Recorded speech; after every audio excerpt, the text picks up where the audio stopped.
नमस्कार,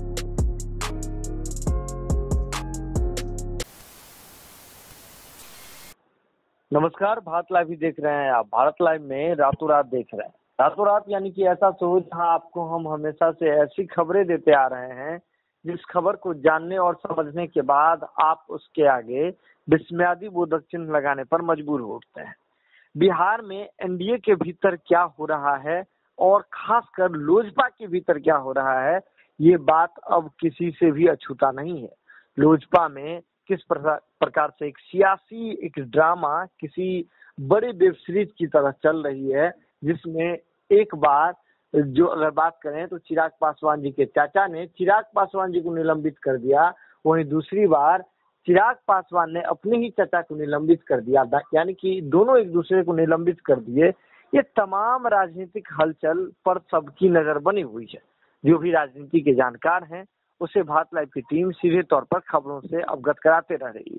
लेकिन इसी बीच एक बड़ी बात ये भी है कि नीतीश कुमार इस तमाम मसले पर चुप हैं, और नीतीश कुमार तो चुप हैं ही, उनकी बातें समझ भी आती है, क्योंकि नीतीश कुमार जी जो काम एक हाथ से करते हैं दूसरे हाथ को भी खबर नहीं लगती है। लेकिन और एक बड़ी चुप्पी साध रखी है तेजस्वी यादव जी ने, और नीतीश कुमार और तेजस्वी यादव जी का एक साथ चुप होना इन मसलों पर सबको खल रहा है। तो हमारे साथ इस मुद्दे पर बातचीत के लिए विजय मिश्र बाबा जी मौजूद हैं। तो बाबा, क्यों नीतीश कुमार भी चुप हैं और तेजस्वी यादव भी चुप हैं?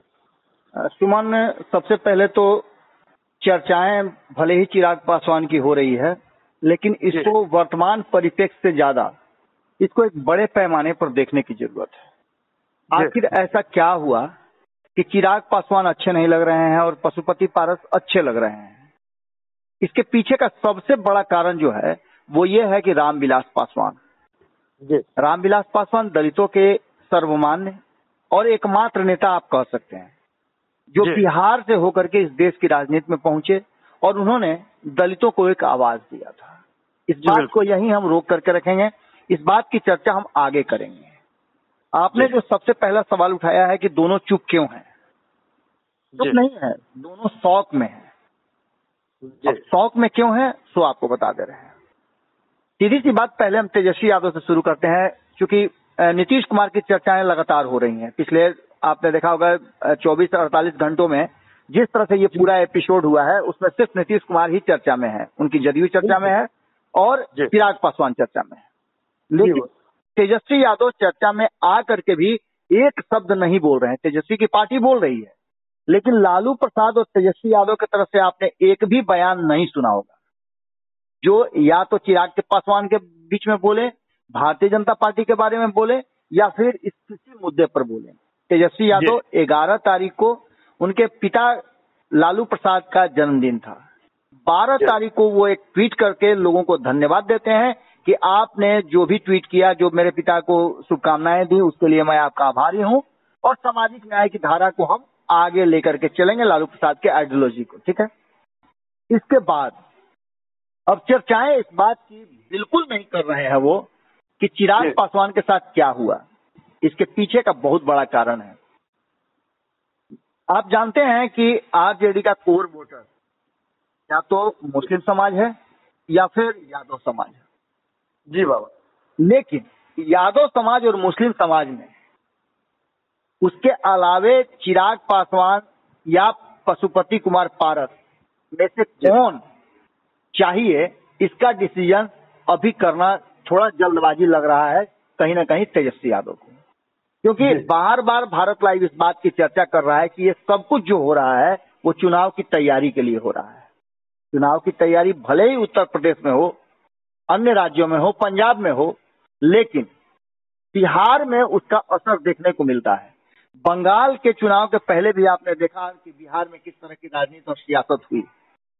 बिहार ने बंगाल की राजनीति को प्रभावित किया और भारतीय जनता पार्टी वहां से बैकफुट पर आ गई। अब भारतीय जनता पार्टी की हालत जो है सांप छुछुंदर वाली हो गई है। लेकिन सांप छुछुंदर वाली हालत में भी दोनों मिल करके, चाहे नीतीश कुमार हो या फिर भारतीय जनता पार्टी हो, आज जब मैं बात कर रहा था भारतीय जनता पार्टी के प्रवक्ता लोगों से या और भी नेताओं से, हमारी जो अंदर खाने में जो व्यक्तिगत बातें हुई, उन बातों का सीधा लबोलुआब यही था कि कहीं ना कहीं भारतीय जनता पार्टी से फॉल हो गया है। जी बाबा। यानी उस सेम साइड गोल कर चुके हैं। इस पूरे एपिसोड में आपने 2-3 बातें जरूर सुनी होगी। चिराग पासवान के खिलाफ जब ये मुहिम चल रहा था, इस मुहिम के सूत्रधार भले ही नीतीश कुमार को कहा जा रहा हो, लेकिन इसके जड़ में तह में कहीं ना कहीं भारतीय जनता पार्टी थी। और भारतीय जनता पार्टी के 2 नेता तब मौजूद थे जब पशुपति कुमार पारस अपने 4 बाकी के एमपी के साथ ओम बिरला के पास गए थे। इसके पहले रातों रात में भी की थी बाबा जी। इस पूरे एपिसोड में इसमें 2 बातें बहुत महत्वपूर्ण हैं। आपने देखा होगा कि इस पूरे मामले में जो तीसरा व्यक्ति मौजूद था, चौथा व्यक्ति मौजूद था, वो था इन 5 और 2 7 के अलावे मैं बता रहा हूँ जी। तीसरा और चौथा व्यक्ति जो मौजूद था वो थे महेश्वर हजारी और ललन सिंह। अब महेश्वर हजारी और ललन सिंह ही क्यों थे, ये बड़ी महत्वपूर्ण बात है। तो महेश्वर हजारी दलितों के नेता है।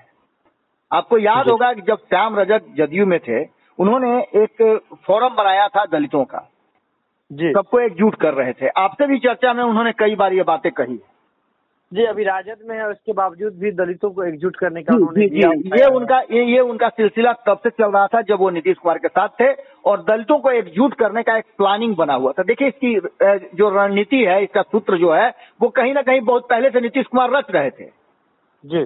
अब उसी सूत्र का हिस्सा थे कहीं ना कहीं श्याम रजक, जो इन चीजों को लेकर के आगे बढ़ रहे थे। जिस फोरम में महेश्वर हजारी भी थे। महेश्वर हजारी दलितों के नेता थे, अशोक चौधरी शामिल थे उसमें, लेकिन अशोक चौधरी सोफिस्टिकेटेड नेता है। वो दलित होते हुए भी उनके अगल बगल में, इर्द गिर्द में आप दलितों को नहीं देखेंगे, आप देखेंगे सवर्ण उनके साथ ज्यादा चलते हैं। लेकिन महेश्वर हजारी पूर्णतः दलितों के नेता थे, और एक तरफ, दूसरी तरफ ये थे श्याम रजक। अब इन सब में चिराग पासवान के जरिए रामविलास पासवान का जो बत्ती है, वो गुल करने का ये पूरा षड्यंत्र और प्लानिंग है। आप सीधा समझिएगा इस बात को। इस बात को समझने के लिए आपको जाना पड़ेगा सबसे पहले तो जीतन राम मांझी के पास। जीतन राम मांझी जिस तरह से दलितों के नेता बन करके और रामविलास पासवान के बाद सबसे वरिष्ठ और बुजुर्ग नेता कहे जाएंगे, वो लगातार अपने खेमे को मजबूत करने में लगे हुए हैं, दलितों की बात करते हैं, और कहीं ना कहीं दलित जो हैं वो रामविलास पासवान और उनके उत्तराधिकारी चिराग पासवान से छटक जाएं, इसलिए ये पूरा षड्यंत्र किया गया था। लेकिन जो खबरें आ रही हैं, जो हमारे रिपोर्टर ने भी आज सनी ने जो उस क्षेत्र में बात किया, हाजीपुर के क्षेत्र में जहां के पारस जीत करके आते हैं, वहां से रिकॉर्ड बनाया कई बार रामविलास पासवान ने अपनी ही सीट देकर के पशुपति कुमार पारस को ये किया था। ये पूरी तरह से उस क्षेत्र के लोगों का गुस्सा 7वें आसमान पर है। कहा जाता है कि नीचे पासवान और ऊपर आसमान, ये नारा था, और इस नारा को कहीं ना कहीं बड़ा झटका लगा है। और यही इसके जड़ में जो कारण था, जो भी दलित वोट 4-5% होता है, उस पर आधिपत्य जमाने की तैयारी चल रही थी। चिराग पासवान, रामविलास पासवान की जो लेगेसी है, उसको आगे नहीं लेकर के जाए, इसलिए यह पूरा षड्यंत्र किया गया। अब इन सब बातों में हमने शुरुआत किया था कि आखिर तेजस्वी यादव और नीतीश कुमार चुप क्यों हैं। तो नीतीश कुमार के लिए फील्डिंग जो है उनकी पार्टी के लोग कर रहे हैं, वहीं तेजस्वी यादव के लिए भी फील्डिंग उनकी पार्टी के लोग कर रहे हैं। दोनों अपना अपना जो पद है, कुर्सी है, एक नेता है और एक विरोधी दल के नेता है, अपनी अपनी कुर्सी बचा करके और तब बोलेंगे जब इसका पूरा पूरा फाइनल हो जाएगा। इस बीच में आपको एक बहुत महत्वपूर्ण बात बता दें कि कहीं ना कहीं चिराग पासवान ने वो गेम कर दिया है जिस गेम का बड़ा व्यापक और आने वाले समय में आपको असर दिखेगा।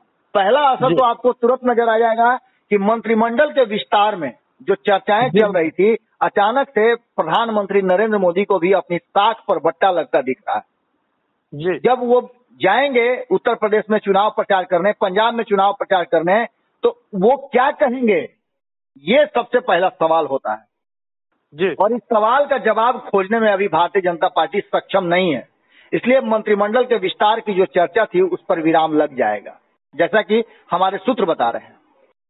जिस कारण से ये पूरा खेला किया गया है, वो खेला अभी तत्काल होता नजर नहीं आ रहा है। दूसरी तरफ भारतीय जनता पार्टी चिराग के प्रति सॉफ्ट हुई है। नीतीश कुमार चाहते थे कि चिराग पासवान के रहते हुए या चिराग पासवान को न तो एनडीए का हिस्सा बनाया जाए और न ही मंत्रिमंडल का हिस्सा बनाया जाए। भारतीय जनता पार्टी की मजबूरी थी, इसलिए चिराग पासवान को साइडलाइन कर दिया है। लेकिन अब न तो जदयू शामिल हो रही है और न ही एलजेपी का कोई शामिल हो रहा है। आपने सुना होगा कई नेताओं ने, कई एमपी ने बयान दिया है कि हम चिराग से अलग कहाँ हुए हैं, हम पार्टी से अलग कहाँ हुए हैं, हमने सिर्फ अपना नेता बदला है। चिराग पासवान आज भी पार्टी के अध्यक्ष हैं। बात समझ रहे हैं ना। अब ये सारी चीजें होने के बाद कहीं ना कहीं तेजस्वी यादव की चुप्पी इस बात के लिए है कि चिराग पासवान का फाइनल डिसीजन क्या होता है, वो किस करवट बैठते हैं। क्या वो एनडीए का हिस्सा अभी भी बने रहना चाहते हैं या फिर वो एनडीए से बाहर आते हैं। वो जैसे ही एनडीए से बाहर होने की घोषणा करेंगे, आप देखिएगा कि सबसे पहले गला लगाने वाला अगर कोई होगा जो उनके घर तक जा सकता है, वो तेजस्वी यादव होंगे। आप इस बात को नोट कर लीजिए, क्योंकि नीतीश कुमार की तरह तेजस्वी यादव फॉल नहीं करना चाहते हैं, न भारतीय जनता पार्टी के तरह वो सेम साइड गोल करना चाहते हैं। इसीलिए लालू और तेजस्वी यादव दोनों चुप हैं। जबकि लालू प्रसाद की पार्टी की तरफ से ये बयान आया है कि सामाजिक समरसता और सामाजिक जो उत्थान हुआ है उसके दो शीर्ष नेता हैं, जिसमें रामविलास पासवान हैं जो दिवंगत हो गए और लालू प्रसाद हैं। इन सारी चीजों को लेकर के आप इतना समझ लीजिए कि जिस तरह से बिहार की राजनीति अपना ताना बाना बुनना शुरू कर चुकी है, इसके व्यापक असर आपको देखने को मिलेंगे उत्तर प्रदेश के चुनाव में। और यही डर कहीं न कहीं भारतीय जनता पार्टी को परेशान कर रही है, क्योंकि इस पूरे एपिसोड के बीच में एक बड़ी घटना घट गई कि लालू प्रसाद से मिलने अखिलेश यादव गए और यहीं से ये सारा गेम जो है भारतीय जनता पार्टी के खोपड़ी में घूमना शुरू हो गया कि जा हमसे तो बड़ा फॉल हो गया, बड़ा हो गया, हम तो अपने ही सेम साइड गोल कर रहे थे। इसलिए भारतीय जनता पार्टी ने इस पूरे एपिसोड पर विराम लगाया। आज जब हमने बात की उनके प्रवक्ता से, तो उन्होंने साफ तौर पे कहा कि हम नहीं चाहेंगे कि बंगला में किसी तरह का आग लगे, हम तो चाहेंगे बंगला बहुत सुंदर बने। आप समझ सकते हैं कि इसके पीछे क्या कारण हो सकता है और कितनी मजबूरी है। शुरुआत किसी अलग तरीके से की गई थी, अब जो है खेल कहीं और जा रहा है। बिल्कुल सुमन, और यही कारण है कि आप समझिए कि तेजस्वी यादव वर्तमान परिस्थिति में राजनीतिक रूप से इतने परिपक्व हो गए हैं कि आप उनको सहसा किसी बात के लिए राजी नहीं कर सकते हैं। और उतना ही परिपक्व कहीं ना कहीं चिराग पासवान भी हैं। उनकी बीमारी या हो सकता है कि उनका एक ही कमजोरी है, वो थोड़ा सीधा है। जिस तरह की चिट्ठी उनकी आज आपने दिखाई है, वो चिट्ठी इस बात का गवाही दे रही है कि कहीं ना कहीं चिराग पासवान में अभी मासूमियत, राजनीतिक उलट पुलट और राजनीतिक जो आडंबर होते हैं वो नहीं आया है, जो रामविलास पासवान में पूरी तरह से था।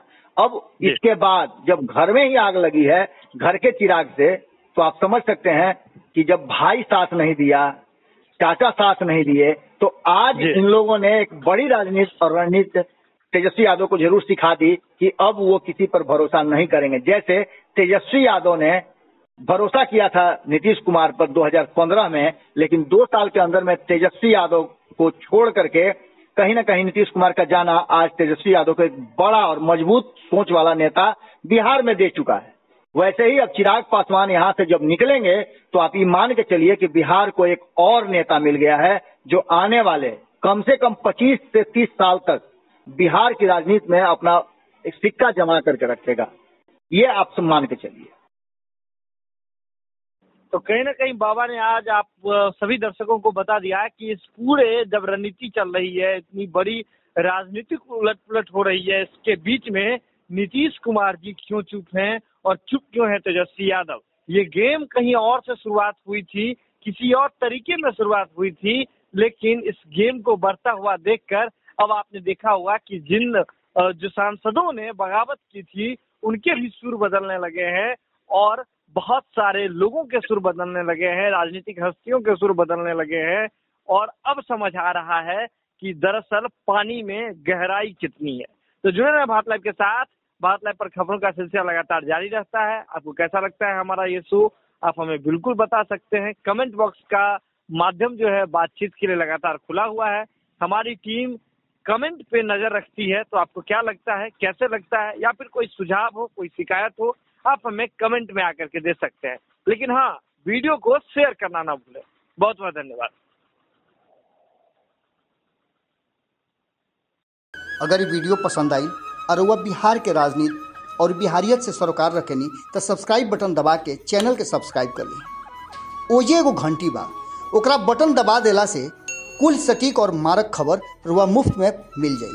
अगर रुआ पत्रकारिता के हमनी के नया प्रयोग में सहयोग कर चाहतानी तो ज्वाइन बटन दबा दी।